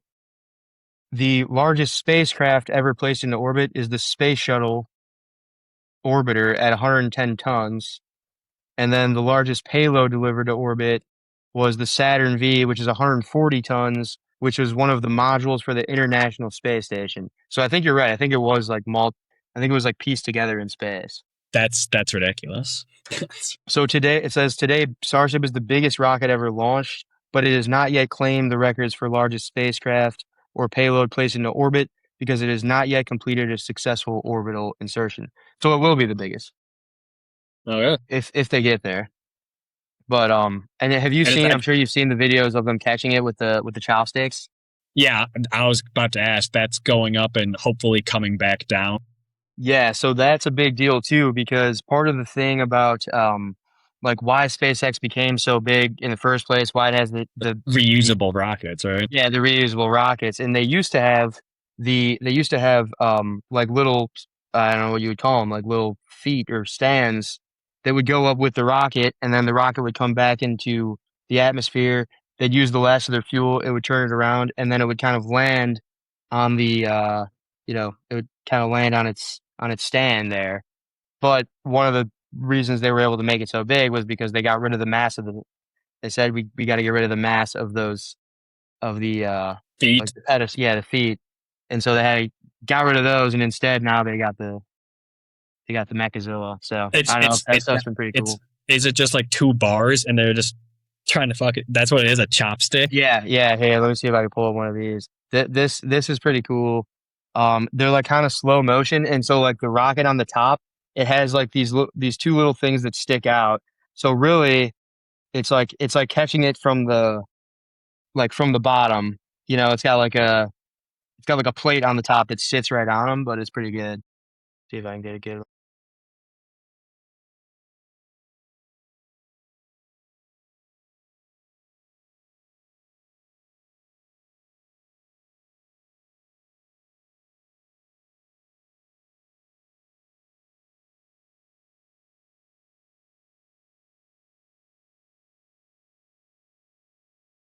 You see, it kind of closes in a little bit there. See if I can get a better one. I saw one that was more zoomed in. You can kind of see how it That's not actually. what I was picturing. It like slides in between like two holes almost. It looks like, and then it like pinches in. Yeah, it comes in. See if this one's nah, that one's too much now. Let me see.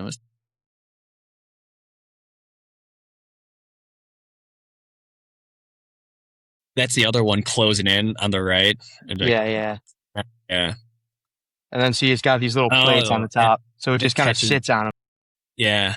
All right. That one's really that's a good video. But yeah, I mean that's pretty cool too. As far as just probably 5 years ago, people would have no one would have said that like that's a reasonable thing we could do is just like catch this thing with these two arms. But they got that. I mean, I was a big fan of the Tesla stuff when that was public. Now that SpaceX is public, I've been looking way more into it just because I just naturally want to know what's going on with it, and it's pretty cool stuff there too. That video was pretty fucking cool. Just like seeing it like snag it. Hmm. We talked use cases last episode, didn't we? Of like it's like what the putting these like uh what do we call them? Gas stations. That's in hopes of going towards Mars. Is that like what the idea is? Yeah, yeah, I think it's just towards Mars, and I mean, there's not necessarily just that though. I think it's just like exploration in general, but we can't really. All of our math is based on our ability to fuel on Earth. Once we can fuel in orbit, then that just expands the horizons that much more. And I know they also look at. I think it might have been Elon who said this, or someone maybe who was talking about Elon, but they were saying how that the moon acts as a gas station itself because it has the materials needed to fuel a rocket on the moon. So if we get to the moon, that can also be used as somewhat of a gas station to be like a launch pad somewhere else. But yeah, I know we talked about some use cases being like the like energy, like the solar energy in space, more exposed to the sun too. I mean, I know there some of the others that we might not have talked about that I can think of off the top of my head. And this one's pretty far out there, so I don't know how long beyond present times this is, but just the idea that because of the different physics in space, we would be able to build things in space that we wouldn't be able to build here. Quantum computers being one of them, because like sound vibrations and like small little things that screw up a quantum computer here, we would be able to basically isolate away from in space. And there's other examples like that too, where like there's certain things that we're trying to, I can't think of a specific one, but You talked about like the some kind of like lithographic machine or whatever, right? What you're talking about yeah, was yeah, so like sound specific.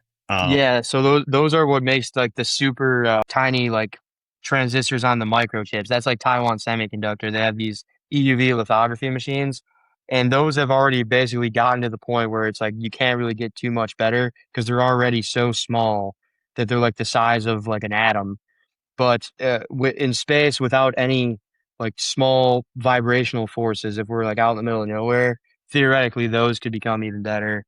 But I mean, all of this, it seems like kind of far out. With it, this might be, beyond, decades from now. But it's just it opens up a world of or a universe of possibilities, I should say. Oh, even though it's like, isn't it like pretty impossible for us to leave our solar system? Like to go to like to the next solar system, it's like I think, yeah. So it's like here's a good one to kind of put in perspective. I heard this one the other day. It's pretty mind blowing. So I think it's something around 1 million Earths can fit inside the sun, right? Something like that. uh-huh. Now, if we were to scale everything down so that the sun was the size of the dot of an eye on a page in a book, then our galaxy would be the size of the Earth. One more time. If So if it's the sun, if we scaled everything down so that the uh, sun was the size of the dot of an eye in a book, yeah, then our galaxy would be the size of the Earth. yeah, And sure, keep sure, in sure. mind, there's 1 million Earths in the sun, can fit inside the sun. Yeah, and then the Milky Way galaxy is just so much bigger, and that's just Right. one galaxy wherein Out of it's like a like small billions. it's like a smaller galaxy. Yeah, yeah, out of like It's billions or something like that. So yeah, I mean, if we wanted to take figure out how big our galaxy was compared to Earth, it's you take whatever number is the amount of dots of eyes from like the size of like Times New Roman 12 font in a book. How times that by however many times you would need to fill up the entire Earth, and then times that by 1 million, and then that's how much bigger the galaxy is than the Earth. yeah. The when you start reading about things like that in space, it's so insane. Like here's one where it's like we can't conquer the galaxy. No, sorry. We could maybe we could conquer our galaxy, I think, but we could not conquer like the next closest galaxy because it's something like maybe say like 200,000 light years away, something like that. So think about this. If you have two groups of humans setting out from our local solar system, going out towards the next closest solar system, say they're both like 200,000 light years away, and you're traveling the speed of light, which we can't even fucking dream of traveling, right? At our current state. They set out, it takes 200,000 years for them to like go to different spots. They are two different species at that point. Like they have evolved differently, meaning your own species does not have a chance of like colonizing like anything outside of your local galaxy. Yeah, yeah, yeah. Have you looked into any of the? I did this a while ago. I might have to review a little bit of it, but maybe for the next podcast because it's probably crazy conversation. But just like any of the stuff about space time and how it's kind of like interstellar stuff where like time moves differently in different parts of space, Oh and yeah. how Einstein basically put it together that's time is the fourth dimension of whatever this geometry of the universe is. And so that still just blows my mind, the idea that space and time are actually like not they're just two dimensions of the same geometry. That I part gotta still is hard to like wrap my head around. I guess But send you this video. It's a classic if you've never seen it. Have you heard of it's only like a maybe 10-minute YouTube video, maybe like eight. Imagining the 10th dimension. mhm. Is it Yeah. like a little cartoon kind of? And it Yeah, shows it's a them, cartoon. yeah. So I yeah, think I've seen that, yeah. it's like it follows like the same pattern three times, right? So it's like it's a point. That's like the first dimension. It's a line is the second dimension, and then it's a twist is the third dimension, right? Depth. The fourth dimension is then time, right? So it's any time during that entire twist is that, and that's like the point essentially. That's going back to point. So it's point, line, twist, and then it's point again.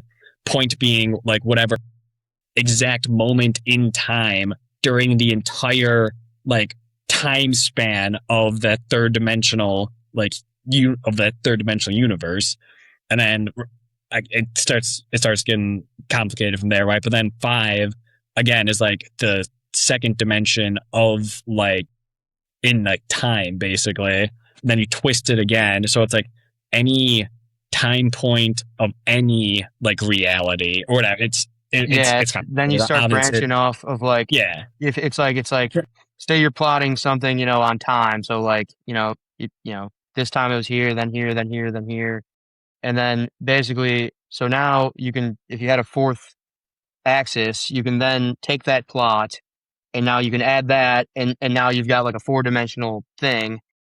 And I think after that, I can't remember exactly, but it goes something along the lines of like the fifth or sixth dimensional thing would be then like pointing a spot somewhere on that time and branching it out as to like what could have possibly happened on other yeah. timelines. Then you get into There's like that. multiverses and stuff. I, Yeah, yeah, I saw and that a then the while ago. 10th. That is crazy. I might have to rewatch that one. And then the Yeah, 10th yeah. dimension is like every conceivable point of every conceivable like timeline of every conceivable like universe or whatever is the 10th dimension. That's like, and then we don't know. Like we think it stops because you've already encompassed everything that could be, right? And then yeah, that just comes down to like that's just 1 point now too. Like Right. it's like yeah, and then that's all just Yes. like Right. Cause that's like an atom in a cell of the next thing. right. Cause it's point line twist, point line twist, point line twist, point. Yeah, then you're at a point again. Yeah, no, that stuff is pretty cool. I've been listening to some podcasts about that stuff too. We should maybe do one on that. We'd have to get somebody in here who can speak to it though, because feel like an idiot when I'm talking about Should that we get stuff. Neil deGrasse Tyson on the show? I mean, we'll see what he's charging. I'll see if I can. If he's charging like $1,000 for an hour, I'll fr- I'll I'll pay that to get him on. That's hilarious. I did listen to him on something lately. I can't remember what it was now. Apparently he's like not even like a scientist, right? Yeah, I don't know. He seems kind of like I think his skill is that he could take He something real complicated and say it that like a sixth grader can understand. I think Because he's like a spokesman. He's not like an at like a yeah, he's definitely good at that. Because he was yeah. explaining black holes. Like I've always like heard of black holes, kind of tried to read about them a little bit or like watch videos.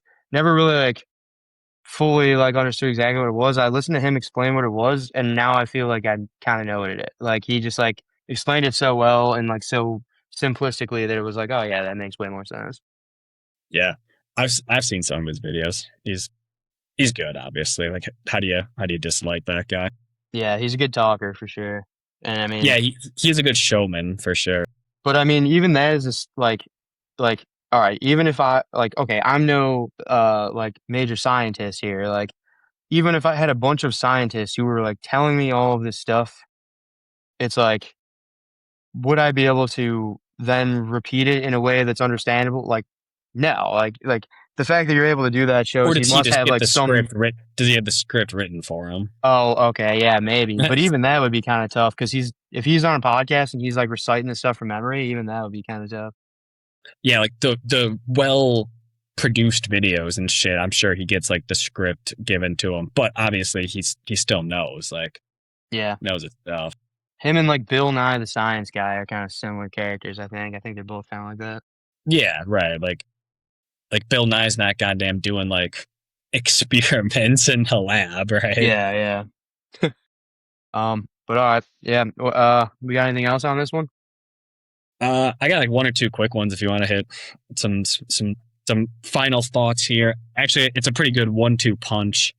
Uh, nice both sides of the aisle fuck them both up.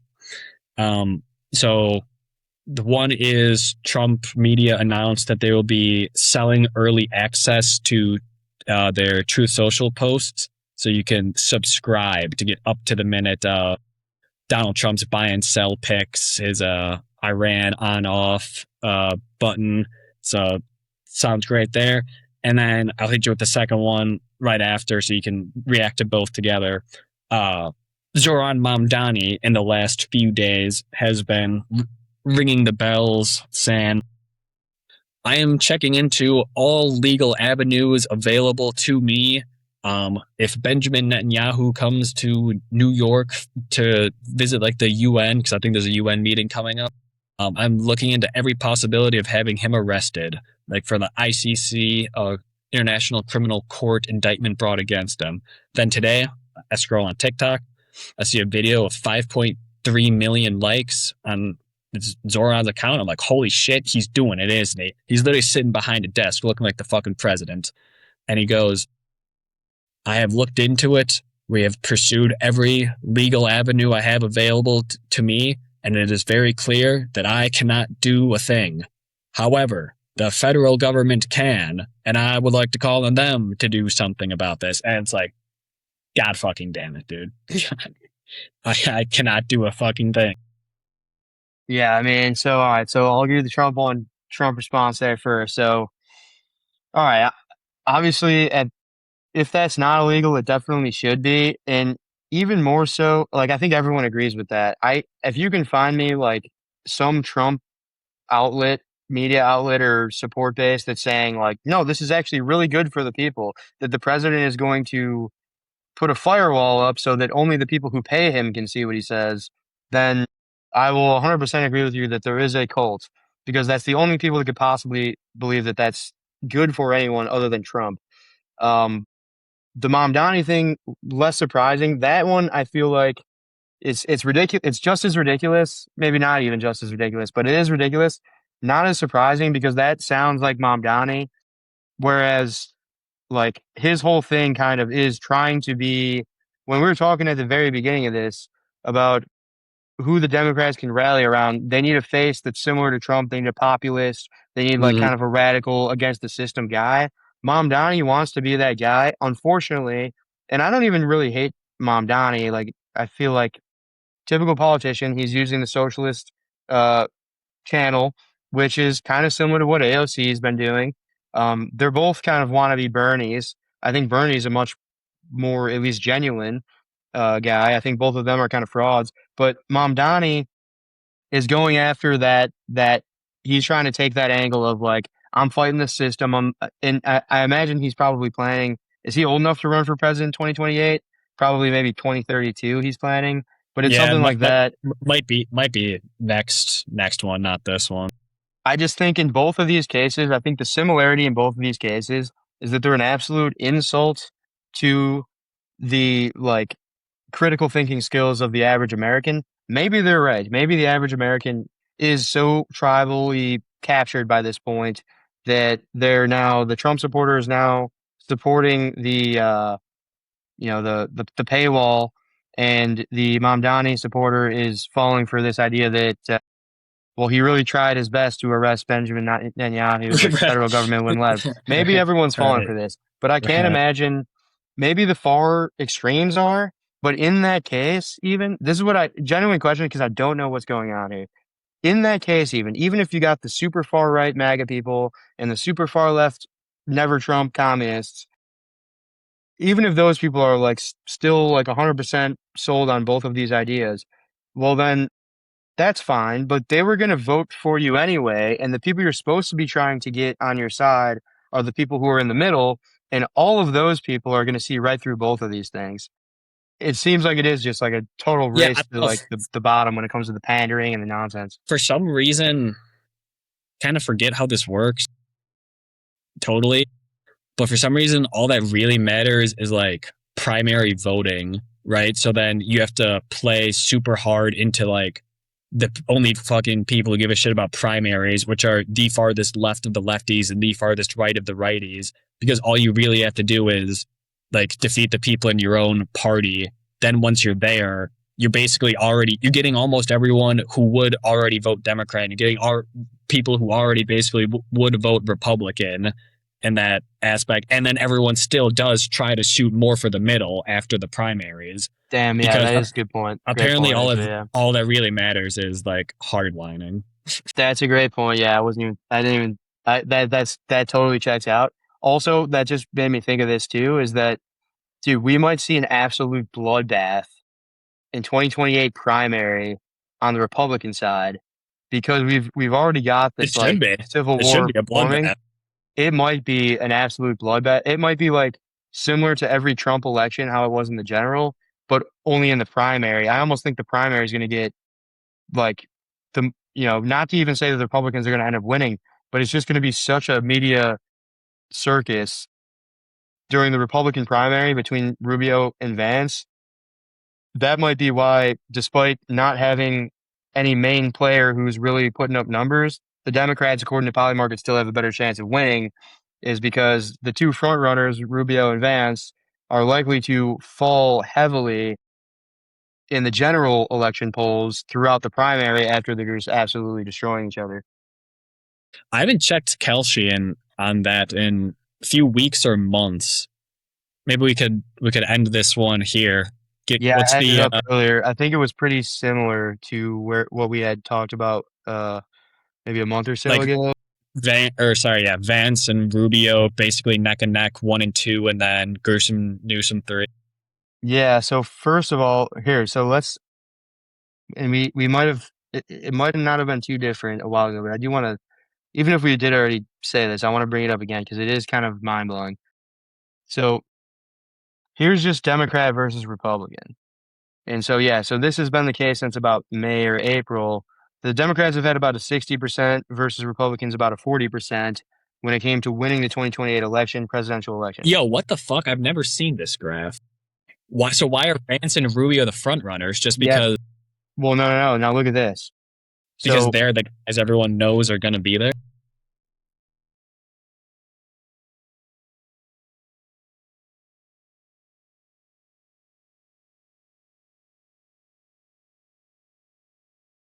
so now when you look at the front runners, you got JD Vance and Marco Rubio at 20 and 14. Newsom's right behind Rubio. But Yeah, then if you look at the rest of the board, it's all Democrat, Democrat. Democrat, Democrat, Democrat, Democrat. You got a Republican and Ron DeSantis at 2%. So you've got 1, 2, 3, 4, 5, 6 Democrats in a row following up behind him.